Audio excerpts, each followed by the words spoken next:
और अब बात करते हैं दिल्ली पुलिस के मुखिया के फरमान की। आए दिन दहेज विरोधी कानून के गलत इस्तेमाल की खबरें आती रहती हैं, लेकिन दिल्ली के पुलिस कमिश्नर YS डडवाल ने ऐसे मामलों पर लगाम लगाने का फैसला किया है।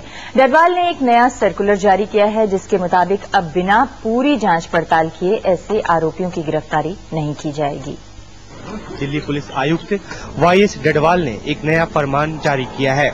डडवाल ने माना है कि दहेज से जुड़े मामलों में पुलिस पीड़ित पक्ष के बयान के आधार पर कार्रवाई करती है। कई बार बिना जांच के आरोपियों की गिरफ्तारी तक कर ली जाती है। NDTV के पास पुलिस आयुक्त की तरफ से इस संबंध में भेजा गया सर्कुलर मौजूद है। अपने आदेश में पुलिस आयुक्त ने कहा है कि गिरफ्तारी से पहले दहेज के आरोप की जांच कर सभी पक्षों से जानकारी लेकर ही विवेचना आगे बढ़ाई जाएगी।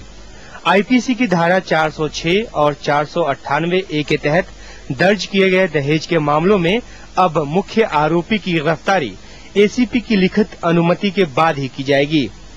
साथ ही सह आरोपी जैसे सास, ससुर, देवर, ननद आदि की गिरफ्तारी के लिए DCP की लिखित अनुमति लेनी होगी। डडवाल ने दिल्ली हाईकोर्ट के एक फैसले के आधार पर ये आदेश दिया है। हाईकोर्ट ने कहा था कि पुलिस ऐसे मामलों की जांच ही नहीं करती। मुख्यालय से मिले इन आदेशों के बाद दिल्ली पुलिस ने भी उन लोगों के प्रति नरमी बरतनी शुरू कर दी है जो लोग दहेज प्रताड़ना संबंधी मामलों में फंसे हुए हैं। नई दिल्ली से कैमरा पर्सन मनु के साथ आशीष भार्गव, NDTV इंडिया के लिए। दहेज बड़ी बीमारी है, इससे कोई इंकार नहीं कर रहा है, लेकिन इसके साथ इससे भी इंकार नहीं किया जा रहा है कि इसका सही इस्तेमाल होना चाहिए। तो आइए नजर डालते हैं कि क्या कहता है कानून। 2004 में 34 साल के नरेश ने ट्रेन के सामने आकर खुदकुशी कर ली। नरेश पर उसकी पत्नी ने दहेज उत्पीड़न का मुकदमा किया था। दरअसल आत्महत्या की भूमिका तैयार हुई 9 साल पहले, जब नरेश की शादी राधिका नाम की लड़की से हुई। लेकिन शादी के कुछ दिनों बाद ही राधिका की ससुराल वालों से अनबन रहने लगी। वो अपने मायके वापस चली गई। एक दिन राधिका ने नरेश से अलग होने की बात कही। एक कदम आगे बढ़कर राधिका ने नरेश और उसके घर वालों के खिलाफ दहेज उत्पीड़न का मामला दर्ज करा दिया, जिससे परेशान होकर नरेश ने आत्महत्या कर ली। दहेज से जुड़े मामलों पर सुप्रीम कोर्ट का भी कड़ा रुख रहा है। कोर्ट ने एक फैसले में सरकार को एक सुझाव दिया कि सरकारी नौकरी के लिए आवेदन करने वालों से ये पूछा जाए कि उन्होंने दहेज लिया है या नहीं। अगर लिया हो तो उन्होंने अपनी बीवियों को दे दी है या पास ओवर किया है कि नहीं, ऐसे रूल इम्प्लीमेंट करने की सुझाव दिया है सरकारों को। फिलहाल कानून के तहत दहेज लेने या देने के लिए 5 साल तक का सजा का प्रावधान है। इसके अलावा दोषी पाए जाने पर 15,000 या दहेज के बराबर राशि के जुर्माने की व्यवस्था भी है। इस समस्या का अंदाजा इस बात से लगाया जा सकता है कि राजधानी दिल्ली में 2006 में दहेज से जुड़े करीब 1700 मामले दर्ज हुए थे। लेकिन सामाजिक कार्यकर्ताओं का मानना है कि इसके लिए कुछ हद तक ज्यादा से जुड़े कानून और उपभोक्तावाद भी जिम्मेदार है। इन मामलों में दोषी कौन है और सजा किसको मिलनी चाहिए, ये जांच का विषय है। लेकिन दिल्ली पुलिस ने एक बात साफ कर दी है कि अब गिरफ्तारी उसी की होगी जो सही मायने में दोषी होगा। नई दिल्ली से कैमरा पर्सन मनु नायर के साथ आशीष भार्गव, NDTV इंडिया के लिए।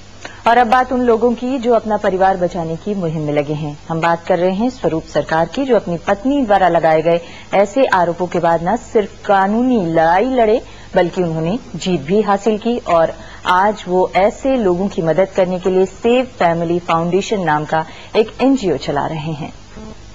हमारे साथ है स्वरूप सरकार, जो एक NGO चलाते हैं, सेव फैमिली फाउंडेशन।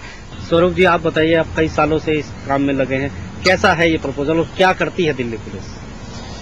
आप देखेंगे एक मर्डर केस में भी मर्डर का एक्यूज जो होता है उसको भी अरेस्ट करने का पहले कुछ एविडेंस कलेक्ट किया जाता है, प्रीमा फेस एविडेंस का नाम पे।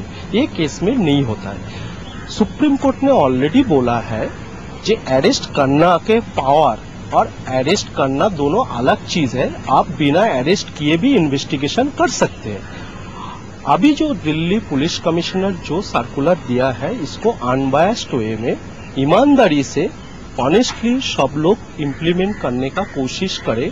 ये जो कदम है ये इम्प्लीमेंट हुआ, जो FIR के बाद इन्वेस्टिगेशन थोड़ा कीजिए, उसमें कुछ एविडेंस मिले तभी अरेस्ट कीजिए। ऐसे करेंगे तो काफी इनोसेंट जो है उनको रिलीफ मिल सकता है।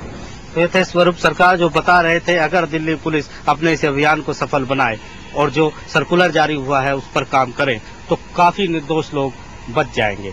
नई दिल्ली से आशीष भार्गव, NDTV इंडिया के लिए।